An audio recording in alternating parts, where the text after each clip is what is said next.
आज जो मैं आपको सुना रहा हूं कहानी, शायद सुनने के बाद आपकी आंखों में आ जाएगा पानी। ये कहानी लगन, समर्पण, निष्ठा और साथ की है। ये कहानी जितनी मेरी है उतनी ही आपकी है। इस कहानी का जो मुख्य किरदार है वो हमारे आपके जीवन का आधार है। वो आपके लिए ज़्यादा, अपने लिए कम बनी है। हाँ जी, बिल्कुल सही समझ रहे हैं आप। वो हमारे आपकी पत्नी है। वो हमारी आपकी पत्नी है। कभी आपने सोचा कि वो आप एक के साथ रिश्ता जोड़ा था, लेकिन एक के साथ रिश्ता जोड़ने के लिए उसने घर, गली, आंगन, मोहल्ला, सखी, सहेली, माँ बाप, न जाने कितनों रिश्तों से अपना मुंह मोड़ा था। याद करिए, जब आपके साथ ब्याही थी और आपके घर आई थी तो बहू, भाभी, दुल्हन, न जाने कितने नामों के साथ बुलाई जाती थी। ये सुनकर के वो मन ही मन मुस्कुराए जाती थी। घर के सारे लोग उसी के भरोसे रहते थे।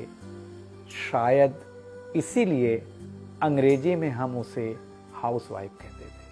कुछ ही दिनों तक उसने दुल्हन होने का आनंद जिया। फिर झाड़ू, पोछा, बर्तन, चूल्हा, चौका, इन सब ने उसको जकड़ लिया।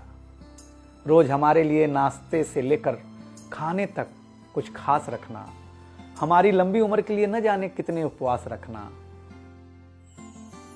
कुछ महीनों बाद किलकारी गूंजी तो सारे ख्वाब सजे।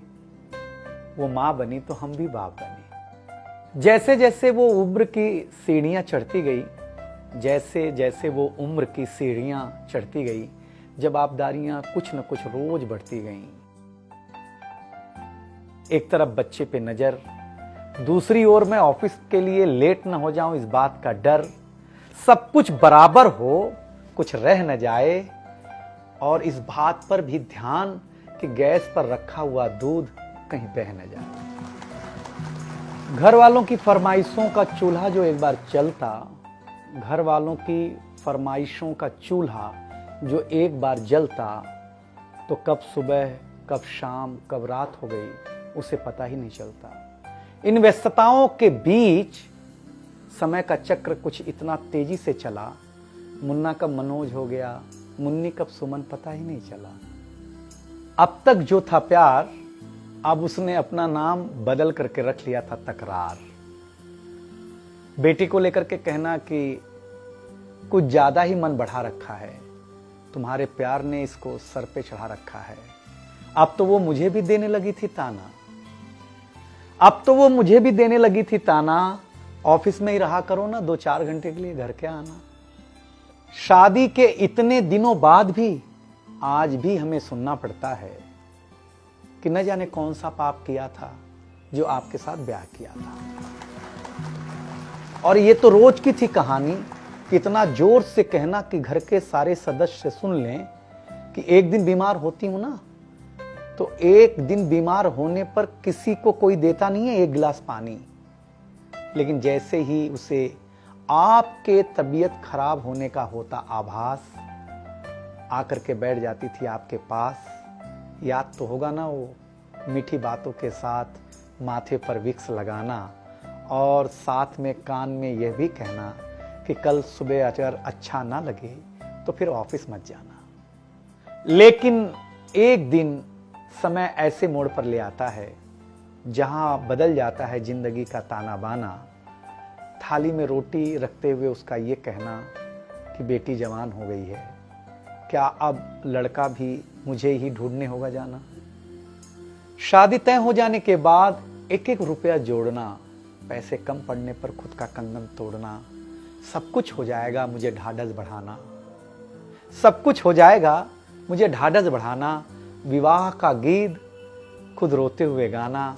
याद तो होगा ना आप लोगों को ये गुजरा हुआ जमाना। कुछ समय बाद जब हम जवाबदारियों से मुक्त हो जाते हैं तो कुछ ज्यादा ही धर्मयुक्त हो जाते हैं। उम्र के अंतिम पड़ाव पर हम बीमारियों के बीच जीने लगे हैं। बिना शक्कर की चाय पीने लगे हैं। लेकिन सच ये है कि जब तक हमारी आपकी पत्नी साथ है, चाय मीठी हो न हो, लेकिन जिंदगी में पूरी मिठास है। जबकि पत्नी के बारे में बहुत कम लिखा गया है, हर जगह माँ का ही गुणगान है।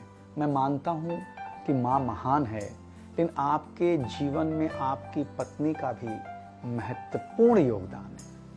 तो आपसे निवेदन इतना सा है कि आप अगर घर पर हों या घर पर जाएं, तो अपनी पत्नी का हाथ हाथ में रख करके संतोषानंद जी का लिखा हुआ एक गीत गाएं कि तू धार है नदिया की, मैं तेरा किनारा हूं, तू मेरा सहारा है, मैं तेरा सहारा हूं। आंखों में समंदर है, आशाओं का पानी है, जिंदगी कुछ भी नहीं, तेरी मेरी कहानी है।